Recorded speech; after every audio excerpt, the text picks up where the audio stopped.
jalan ke neraka ke jalan jannah kan. Ini bukan main-main punya hal. Abu Bakar jadi sangat marah. Dia cakap, "Hei Urwah, kau pergi tut kemaluan Al-Lata tu. Pergi." Astaghfirullah. Al-Lata ialah Tuhan orang Taif, salah satu yang diorang respect. Al-Lata ialah Tuhan perempuan dia, goddess. Kau pergi tut kemaluan ni. Benda ni tak pernah dibuat manusia lah dalam Islam kot. Dia marahnya pasal kan. Kemudian Urwah akan jerit. Dia kata, siapa yang cakap tu? Dia mengaku, aku Abu Bakar. Dan Urwah akan cakap, nasib baik itu engkau. Nasib baik engkau yang cakap. Sebab rupanya Urwah pernah berhutang dengan dia. Tak bayar-bayar sampai sekarang. Dulu Urwah ada hutang dengan orang, dia tak dapat bayar. Abu Bakar bayarkan. Nanti cincai, kira nantilah. Nanti. Abu Bakar ni orang yang baik kan. You sangkut, dia tolong. You sangkut, dia tolong. Maka dia pernah tolong Urwah sangkut dulu. Mungkin kalaulah orang lain yang cakap, katakan Bilal yang tak ada hutang-hutang dengan mamak ni, dia orang besar ni, boleh jadi dia komplain dekat orang Taif yang boleh datang dengan 30,000 orang sekarang ni. Diorang very ready to come. Orang Mekah ada mungkin 3-4 ribu orang around Mekah. Senang-senang dia boleh crush orang Islam yang berapa orang? 1,500 je. Faham tak? Maksud dia rasa macam aku ni bulldozer tau. Kau kecil, kau berani cakap macam ni. Pada pendapat Urwah lah. Tapi nasib baik yang kecil tu sebenarnya besar di sisi mata dia pun, iaitu Abu Bakar As-Siddiq. Because you did something for me lah. Pelajaran cerita ni, cerita tak habis lagi pun, tapi kita tak akan pergi habiskan cerita ni. Pelajaran cerita ni apa tahu? Orang yang sangat baik kadang-kadang boleh sangat marah. Dan bila dia sangat marah, dia buat benda yang sangat pelik. Dan bila benda tu berlaku, kita tak payah nak jadi pelik sangat. Masa tu dia marah. Sebab tu saya selalu fikir, kita ajarkan, jangan ambil manusia hari ini punya cerita. Kalau kita nak rekod ini sahaja dan cerita ke anak-anak kita, Abu Bakar siapa? Oh, yang mencarut tu. Faham tak? Kalau anak kita tanya, "Bapak, Abu Bakar ni siapa?" Dia yang mencarut waktu Hudaibiyah tu. Kalau itu je cerita ke anak-anak, maka Abu Bakar punya kedudukan sangat low. Sahabat yang tak boleh kontrol marah dia. Tapi jangan lupa, dialah sangat kuat kontrol marah daripada kesabaran dia sangat tinggi kan. Sampai ke hujung-hujungnya he did something like this kan. Dan you tahu tak, Nabi sebagai ketua negara, dia mufti lah sekarang ni, dia tak sibuk pun Abu Bakar, you know, kita sebagai orang Islam ataupun ustaz auzubillahi minasyaitanirrajim kan, innal hamdalillah nahmaduhu. Apa yang berlaku tadi tak bagus. Saya nak buat tazkirah sikit. Umar jangan contohi Abu Bakar. Tak ada, tak payah. Tak payah, is understood. Sebab Nabi Muhammad ni dia bukan ustaz yang kita faham. Dia manusia. Dia manusia yang kenal Tuhan dia. Dan dia kenal manusia. You did that, I know why. Kau marah sangat, aku faham sangat. Aku pun marah, aku tahan ni. Tapi kau dah terlepas, aku faham. Tapi terlepas kau sebab apa? Kau sayang kat aku. I understand. So you know what? Dah lah, tutup cerita. Tak payah ungkit-ungkit dia. Ingat tak Abu Bakar yang semalam tu? Ataupun ingat tak 3 tahun lepas kau cakap apa Abu Bakar? Heleh, tunjuk alim pula. Kita buat macam tu. Kalau sekarang kita cuba-cuba jadi ustazah, orang akan ingatkan apa jadi kat you 3 tahun lepas.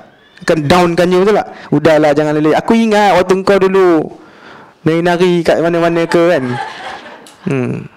Perkahwinan abang kau dulu, kau yang menyanyi karaoke. Alah, sekarang ustazah pula.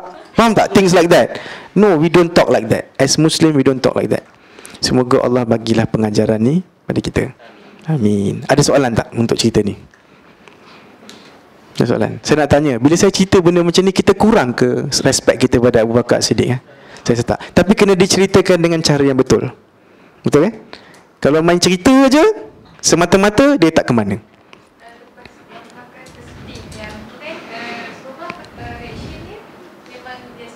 Tak ada, tak ada apa. Tak cakap apa pun. Sambung je perbincangan je. Sambung je. Jadi perbincangan dengan si muka macam Nabi Isa ni tak jadi. Cancel, faham tak? Habis tu Urwah akan just balik. Tapi Urwah akan puji Nabi dengan sahabat-sahabat dia. Lepas dia kena carut tu, dia tahu dah diorang ni bukan main-main punya orang. Dia akan balik, dia kata apa dekat kawan dia tahu? Aku tak pernah jumpa satu pemimpin yang pengikut dia macam tu punya sayang kat dia. Sebab pemimpin lain semua di belakang-belakang, matilah kau. Tapi kalau dia depan, ya boy, faham tak? Kau tahu kan? Ya bos, tapi belakang matilah kau.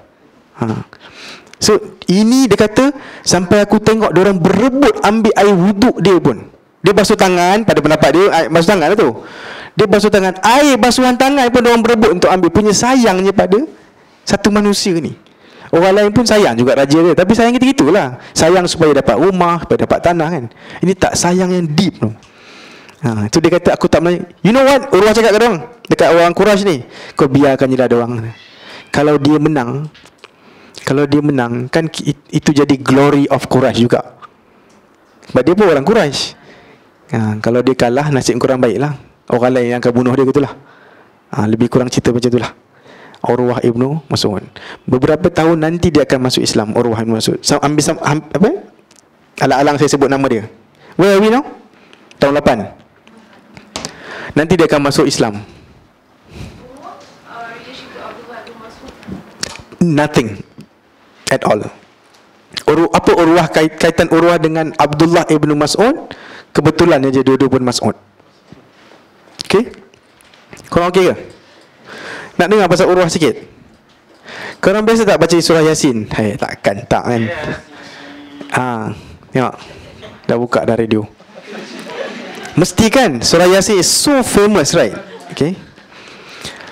Perasan tak? Dalam surah Yasin ada satu orang, waja'a min aqsal madinati rajulun yas'a qala ya qaumi ittabi'ul mursalin ittabi'u man la yas'alukum ajran wa hum muhtadun. Datang seorang lelaki dari hujung kampung dan dia cakap pada kaum dia, ikutlah mursalun tu. Ikutlah yang 3 orang tu yang diutus. Ikutlah mereka, ittabi'u man la yas'alukum ajra. Ikutlah mereka yang mereka ni tak minta apa-apa dari kamu. Kan dia tak minta duit pun. Just listen to me. Listen je. Gaduh tak payah. Listen je. Ceramah. Kan kuliah gitu. Dan apa jadi kat dia? Kemudian dia cakap apa? Ittabi'u man la yas'alukum ajra wa hum muhtadun. Wa ma liya la a'budu alladhi fatarani wa ilaihi turja'un. A'attakhidhu min dunihi aliha in yuridni rahmanu bidurrin la tughni anni syafa'atuhum syai'an wa la yunkizun. Nak ceritanya, antara yang disebut pada kaum dia apa? Takkanlah aku nak ikut benda yang selain daripada Allah. Allah yang bagi aku semua ni. Dan kalau dia nak aku turun bala pada aku, habis aku. Itu secara umum lah maksud dia. Inni izan lafi dalalim mubin. If I do that, I'll be in dalalim mubin. Inni amantu bi rabbikum fasma'un. Dan dia kan sebenarnya dia jerit sebenarnya. Inni amantu bi rabbikum fasma'un. Sebab apa? Waktu dia duduk ceramah-ceramah kat kaum dia orang kaum tu, faham tak? Dia duduk ceramah, dia cakap kat dia orang, ikutlah dia orang. Kaum dia datang berkerumun atas dia dan start pukul dia sebenarnya. Sambil itulah dia cakap, inni izalla fi dalalim mubin. Kalau aku buat benda tu, aku dalam dalalim mubin, faham tak? Tapi dia kena pukul ni. Dan mengikut dia orang pijak perut dia sampai terkeluar isi perut daripada dubur dia. Orang ramai-ramai ni pukul-pukul dia. Sebab tu dia jerit. Dia kata inni amantu bi rabbikum fasma'un. Dia jerit sebenarnya. Dan sesungguhnya aku beriman kepada Tuhan, maka dengarlah. Cakap, dengar. Kemudian surah tu berhenti sekejap. Tiba-tiba qila dakhulil jannah. Sebenarnya ada pause kat situ, iaitu kematian dia sebenarnya. Dia akan mati, kemudian Allah akan cakap kat dia apa? Akan diberitahu kepada dia, qila dakhulil jannah, maka masuklah kamu ke dalam jannah. Tapi punya baiknya dia, masuk jannah pun dia duduk cakap lagi. Dia kata apa? Qala ya laita qaumi ya'lamun. Alangkah baik kalau kaum aku tadi yang bunuh aku tu kan. Faham tak? Diorang bunuh aku tu. Tapi kalau alangkah baik kalau diorang tahu.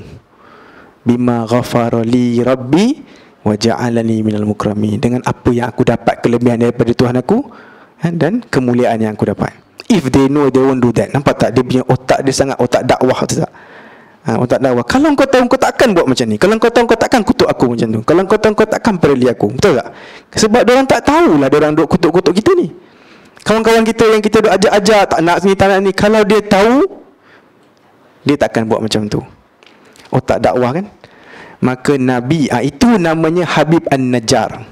Orang lelaki tu namanya Habib An-Najjar. Setahun lagi nanti, simpan dulu cerita Yasin tu, Sahibu Yasin disebut, Habib An-Najjar. Bila Urwah Ibn Mas'ud masuk Islam, dia cakap kat Nabi, Nabi, aku nak balik kampung lah, dekat Taif, aku nak dakwah kat diorang. Nabi kata, jangan, aku takut diorang apa-apakan kau. Dia kata, don't worry, aku orang besar dekat kaum aku. Dia nak guna dia kedudukan dia lah. Aku orang besar, maknanya dia macam orang, macam menteri-menteri gitulah, orang besar-besar, datuk-datuk. Aku orang yang orangnya kalau aku tidur, diorang takkan kejut. Faham tak? Dia nak cuba cakap, I'm that important to them. Kalau aku tidur, diorang akan tunggu aku bangun kalau nak jumpa aku. Dia cakap, bangunlah, aku nak jumpa kau. Itu orang kecil. Orang besar kan orang tunggu. Orang tunggu sampai dia bangun. Yes, dia orang besar di kaum dia. Tapi yang dia tak tahulah, kaum dia benci dengan Islam lebih kuat daripada respect dia. Nanti dia akan balik, dia akan azan sorang-sorang dan dia akan mula semayang. Mengikut riwayatnya, dia akan kena panah. Nah, bila dia kena panah beberapa kali, dia akan jatuh. Family dia kerumun dia. Apa kau, kita dah cakap dah, kenapa kau buat macam ni? Sebab dia dakwah open-open. Dia dakwah open-open. Dan dia semayang, dia kena panah lah. Maka dia akan cabut panah dia apa kat atas silap. Dia cakap kat family dia. Kat family dia tanya, kau nampak tak siapa panah kau? Dia tak nak cakap. Kalau aku cakap, kau start gaduh dengan dia. Dan pergaduhannya akan terus sambung bergenerasi kan. Itu style orang Arab dari dulu lah. Start gaduh sebab kau bunuh moyang aku. Maka dia kata, stop all this, let me just die lah. Mengikut riwayatnya, dia akan jatuh daripada tingkat tinggi tu kot. Dia ada 2 tingkat je paling tinggi saja. Dia akan kena panah dan jatuh, dan dia akan ada dialog dengan family dia, dan dia akan mati.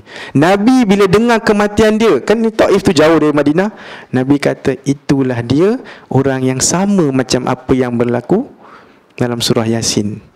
Nabi samakan dia ni dengan apa yang berlaku kepada Habib An-Najjar dalam surah Yasin. Saya sebut tu supaya kita tahu connection, dapatlah sikit tafsir tak?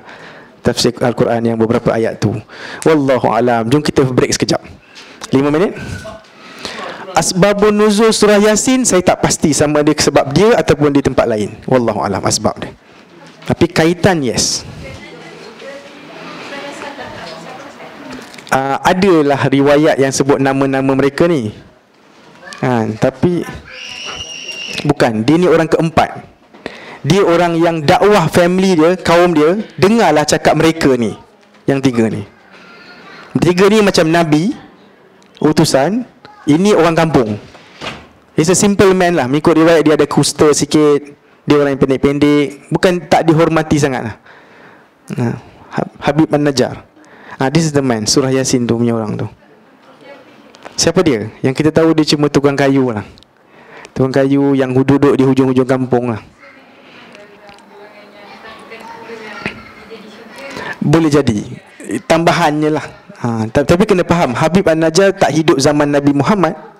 Nabi tengah cerita pasal orang yang, dan inilah kisah jadi setelah Nabi Isa punya zaman. Antara Nabi Isa, yes, sebelum Nabi Muhammad. Cuma cerita ini dikaitkan dengan Urwah Ibn Mas'ud. Saya nak cuba share lah kaitan dia. Jom break 5 minit. Assalamualaikum.